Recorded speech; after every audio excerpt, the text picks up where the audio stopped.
bem? Bem-vindos a mais um vídeo aqui do canal Papo Binário. Eu tô aqui no RoadSec 2017, Rio de Janeiro. Encontrei o brother aqui, Igor Augusto. Obrigadão por aceitar esse convite aqui de vir fazer essa entrevista pra gente. Foi de repente, mas tu topou. Exatamente, obrigado a você, Fernando, por ter me chamado. Pô, valeu. Eu sempre quis aparecer nessa entrevista, então é uma honra pra mim. Pô, que legal pra gente também, cara. É incrível ter opiniões variadas, entrevistados variados. E nesses eventos é o melhor lugar pra gente encontrar a galera, assim, né? Porque é um pouco inesperado. Eu vi o teu nome na agenda, né? Que você deu uma palestra e tal.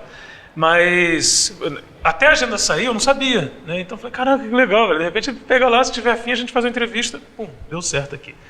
Maneiro. Agora vamos lá, vamos começar então. A gente vai falar um pouquinho da tua palestra e tal, mas antes disso, eu queria falar um pouquinho de você. O que você faz hoje em relação à área de segurança, né? Como é que é o teu trabalho? Como é que é o teu dia a dia para a galera saber? Hoje eu estou um pouco afastado profissionalmente da área de segurança. Trabalhando de maneira autônoma, fazendo consultoria, fazendo pentest, fazendo às vezes um research para alguma empresa, mas em geral eu estou um pouco afastado. Eu afastei um pouco, na verdade eu tinha aberto uma empresa há um tempo atrás, aí eu acabei dando um pause nela, dando uma recuada. E não era de segurança a empresa? Era de segurança, o foco era esse, chama Intruder Security. Na verdade eu dei uma recuada com ela, por causa da situação econômica brasileira, da situação, da minha situação pessoal, entendeu? E aí eu acabei dando uma recuada porque eu precisava de formar, e eu ainda não formei na universidade, e como eu só estou há 3 semestres de formar, e aí começa a onda de TCC e tudo mais, eu dei esse passo para trás para poder fechar alguns ciclos que eu tenho que fechar, para poder depois voltar. Então, atualmente, eu não estou no mercado. Eu estou no mercado como autônomo, como consultor, pegando uma coisa ali, outra coisa aqui. De certa forma, estou no mercado, mas não com um emprego fixo, algum cargo, alguma coisa do tipo. Mas assim, você está... Por exemplo, você fez uma palestra aqui sobre rootkits em Linux, certo? Isso. Então, assim, você está fazendo pesquisa, está desenvolvendo alguma parada. Mesmo que seja for fun and profit, como você colocou lá na palestra. Aliás... Como é que foi isso daí? Hoje você é pesquisador, você faz também as pesquisas, apesar de fazer consultoria também quando precisa e tal, mas você faz pesquisa. E aí, como é que você preparou essa palestra? Como é que você falou aí de rootkits para Linux? Qual foi o foco? Como é que foi esse estudo aí, esse tema? Na verdade é um tema extremamente abrangente do ponto de vista técnico, porque você tem diversas maneiras de você fazer um hook, você tem diversas...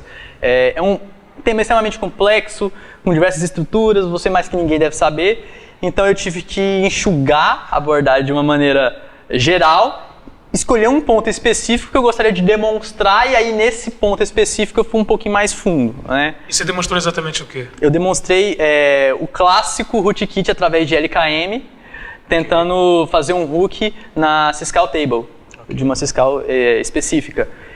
E essa questão de, respondendo a sua pergunta de como eu pesquiso, as ideias, acontece o seguinte, eu sou um entusiasta, uma pessoa que ama o mundo da segurança, o mundo do hacking em geral, porque é muito legal, faz com que você entenda muito de programação, você tem que estudar, computação, você tem que estudar computação a fundo, você tem que saber realmente o que você está fazendo, você tem que saber realmente a estrutura por trás da tela, né?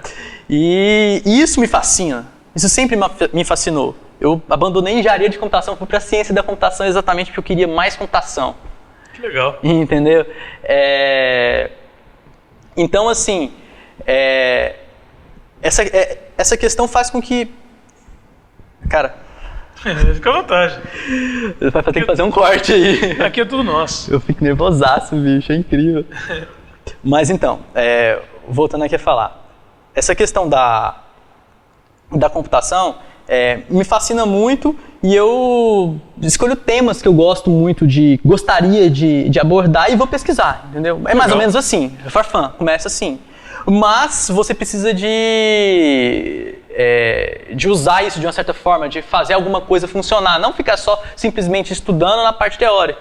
Então aí vai aquela questão de necessidade. Pô, eu gostaria de entrar em determinado servidor e fazer determinada operação ali, colocar uma backdoor aqui, ali. Então você vai estudar isso, você vai estudar o sistema, você vai entender, mesmo, você tem a fundo. Nossa, que legal. Você vai ter um objetivo maior por trás que te leva a conhecer algo determinado muito profundo. Sim. Entendeu?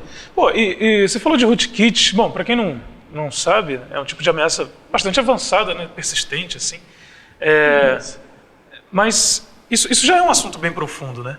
É um assunto bem legal mesmo. E a gente tem um público aqui que tem uma boa parte da galera que é iniciante, né? E aí, você consegue explicar para a gente, em poucas palavras, o que é um rootkit, Linux, para Linux, né? E você citou a LKM, que foi a forma que você apresentou na palestra. O que é um rootkit usando essa técnica e tal, para a galera entender, assim? Sim. O rootkit, como eu apresentei na palestra, é um conjunto de ferramentas administrativas modificado maliciosamente. Essa é a definição clássica do rootkit. Que definição bonita, né? Bonita, tá lá no Wikipedia, né? Eu decorei. Maneiro. Mas essa é a definição. Eu estou em determinado sistema, eu gostaria de fazer coisas que ele não está programado para fazer, né, persistentemente, então eu vou fazer uma modificação na raiz, no root, entendeu? Dessas ferramentas. Ou seja, é um conjunto de ferramentas modificadas maliciosamente que está na raiz do sistema. Conjunto de ferramentas, kit. Na raiz do sistema, root, kit. Entendeu? E esse é o principal conceito. E aí, você pode utilizar isso da maneira que a sua criatividade mandar. Entendeu? Existem rootkits para o bem também.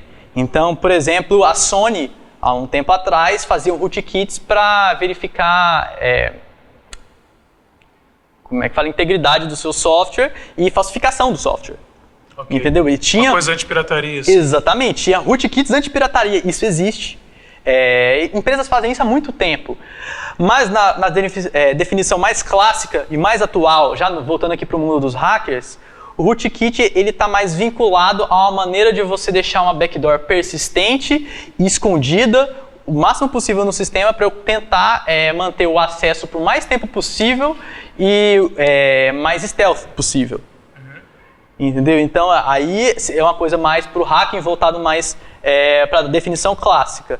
Então, é uma modificação do sistema em que eu vou utilizar para fazer coisas maliciosas, para backdoors, de maneira extremamente escondida no sistema. E o lance do LKM? O LKM é o Loadable Kernel Module, que é uma estrutura do Linux, né, dos Unix, na verdade, que permite que você carrega módulos para o kernel, ou seja, que permite que você estenda a funcionalidade do kernel. Para que isso serve? Programação de drivers, programação de novas funcionalidades, você tem um dispositivo ali que o kernel não tem função para controlar, e você vai programar, no caso dos drivers. Fazer verificação de falsificação de software, então você vai estender um módulo de kernel, né, no caso do Linux, mas existem maneiras de você fazer isso em diversos outros sistemas operacionais, porque esse é um módulo específico para você estender isso no Linux, né? E aí, você adicionar a funcionalidade que você quer, entendeu? E no caso do rootkit, eu vou utilizar esses módulos, esses loadable kernel modules, ou seja, são os módulos de kernel que são carregáveis a partir de userland, a partir de um arquivo que você vai dar um comando lá. No caso do Linux, você vai dar um smod, um arquivo objeto, que é um binário, e vai carregar para dentro do kernel.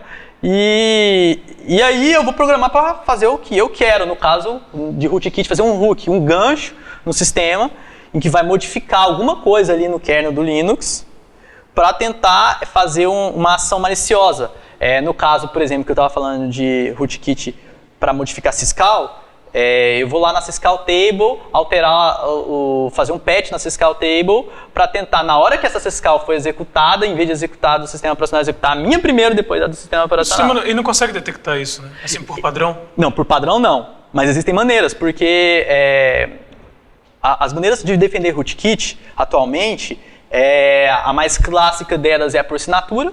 Então, já tem comportamentos padrões, já tem softwares que foram identificados, gerado assinatura e que as ferramentas comumente procuram, como o CHK Rootkit, o Rootkit Hunter e várias outras ferramentas procuram por assinatura. CHK Rootkit, só um parênteses, é de um brasileiro, né? Foi feita pelo é verdade, muito bem citado. Sim, eu gosto de citar também brasileiros. Eu estava citando o Monad ali na minha palestra porque ele publicou um código que foi muito útil para mim poder fazer a palestra. De um rootkit. De um rootkit. A gente vai deixar os links aqui, né? O CHK Rootkit é do Nelson Murilo, tem os links aí. A ferramenta é usada no mundo inteiro, né? Um brasileiro que fez. E o Monad, que é o Vitor, fez um rootkit que ele chamou de Diamorphine. Isso. Diamorphine. E aí ele tinha ele fez um artigo lá da empresa que ele trabalha, acho que é com o Viso, o nome da empresa, e foi muito esclarecedor, assim, chegava muito objetivo e eu achei legal, foi bem útil.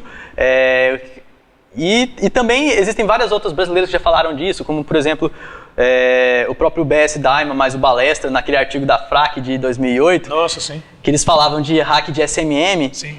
Que é uma estrutura um hack que eles utilizavam para poder hoocar BIOS, ou seja, fazer rootkit de hardware. Olha como nível os nossos brasileiros chegam, né? Sim, a galera toca o terror. O EBR é nóis, tá ligado? Maneiro, cara. Agora é o seguinte, quem está estudando isso, né, para chegar nesse ponto assim, de estudar rootkit, criar o seu próprio rootkit para treino e tudo, ou analisar rootkit, você identifica um caminho para deixar assim a dica para a galera que quer estudar, que quer conhecer mais sobre isso, um caminho lógico de estudo, assim, o que seria a primeira coisa para começar a construir rootkits ou analisar rootkits? Qual seria um caminho de estudo, assim? Bom, falando aqui de rootkit para Linux, porque como o rootkit ele é algo muito específico, ele vai muito em baixo nível, obviamente ele vai ser diferente para versões de sistemas operacionais diferentes. Até para o Linux, versões de kernel diferentes dá. Não é trivial, é diferente, você vai ter que compilar com as bibliotecas para a versão específica e tudo mais. Então a primeira coisa é saber programar em C. Opa. É a mãe de todas as linguagens. Só aí já ganhou uns 10 anos de treino. Né? Exatamente. E o Linux é programado em C. A primeira coisa de tudo. Além disso, você vai ter que conhecer estruturas do Linux. Conhecer do sistema operacional em que você está tentando instalar um malware. Infectar. Porque a ideia do rootkit é isso, é infectar. É como dizia NSA, implante. É um implante. É um implante. Então você tem que conhecer muito bem a estrutura do Linux, não só mexer no Linux, mas conhecer como ele é programado, a estrutura do kernel, pelo menos o básico. Entendeu? Como que as syscalls são manipuladas, como que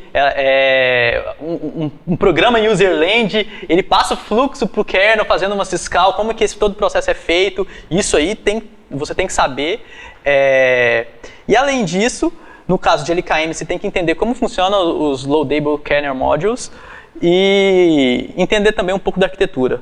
Porque como você está muito em baixo nível, e kernel, ele é compilado para versões específicas de arquitetura. Então você tem características de arquitetura no kernel, então você tem que saber um pouco da arquitetura do processador que você está atacando naquele momento.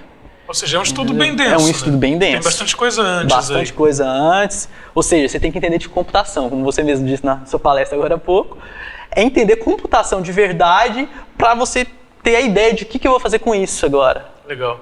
Isso é uma coisa que se a gente conseguir passar essa mensagem está entregue, assim. Pelo menos do meu ponto de vista, cara, não dá para começar pelo final da parada, né? Você está vendo aqui um vídeo, ele está falando sobre rootkits, mas para ele criar o rootkit, mostrar e falar sobre o assunto, ele estudou, né, todas essas bases para conseguir chegar e fazer isso, né? Tipo, não dá para levantar, não faço ideia de como as coisas funcionam assim direito putz, vou criar um rootkit aqui, vou começar agora. Vai ficar meio zoado, no mínimo, né? O que as pessoas procuram muito, Mercedes, é o seguinte, é o tal do how-to, tutorial de como fazer isso, como fazer aquilo. No mundo da computação, cara, isso não existe. Você vai achar até alguns de coisas muito superficiais, mas quanto mais profundo você vai entrar no sistema, a ponto de fazer mágicas mirabolantes, mais você vai ter que entender realmente o que você está fazendo. Uma coisa que eu gosto de falar é que para você turbinar um carro, você tem que entender o funcionamento do motor. Sim. Caso contrário, você não vai instalar o turbo no carro e provavelmente você ainda pode correr o risco de explodir o motor. Não, e hoje em dia, velho, tudo... Até que a galera chama de receita de bolo, né? Que o pessoal vai atrás de receita de bolo e tal. Mas nem receita de bolo é assim. Eu mesmo fui tentar fazer, eu tava lá, untar a forma. Eu falei, fudeu, já não sei o que é. E eu não consegui Você seguir a tem que receita, adaptar tá pro ligado? seu ambiente. Porque eu não sei o que é é. untar uma forma. Pra mim ela tá lá, formada, untar, eu não conheço esse verbo, tá ligado? E na Entendi. receita tinha untar a forma, depois faz outras coisas. Aí eu falei, pô, fodeu, como é que eu unto a forma? Tipo assim, não dá pra saber, se você não adianta seguir uma receita prontinha, tá ligado? Você vai adaptar pro teu dia a dia, se você não conhecer, lascou, tá ligado? Banho-maria, sabe o que é banho-maria? Tem nada a ver com sabe o que é banho-maria? Sim. Então, eu não sabia. Eu tô esperando a Maria, sei lá. Pô, tomar banho. Cara, muito legal, incrível esse assunto. Rootkits, é a primeira vez que a gente fala sobre isso no canal. Legal. Sim, Acho bem legal. bacana mesmo. E espero que a galera tenha oportunidade aí de ver a tua palestra também. Né? E se quiser saber mais, vamos trocar ideia sobre Rootkits. A gente tem lá no fórum um tópico para esse vídeo. Inclusive, se chegar lá, inclusive está convidado a participar e trocar uma ideia com a galera lá. Eles fizerem perguntas e tudo, a gente passa esses links. E cria uma comunidade aí para estudar um negócio sério, entendeu? Não é ficar rotando os outros sem saber o que está rolando. Não. Exatamente. Fica aberto aí a receber perguntas, Demorou, e-mails. velho. Fica aberto a comunidade para poder contribuir o máximo que eu conseguir. Porra, muito obrigado, cara, de verdade. É isso, galera. Finalizando aqui, o Igor Augusto falando sobre Rootkits, espero que vocês tenham curtido. Dá um like aí se sim, compartilha esse vídeo, se inscreve no canal, ativa a notificação, faz todo aquele processo para não perder o próximo, porque tem uma porrada de entrevista legal, tão legal quanto essa para ver por aí. Obrigadão. Valeu!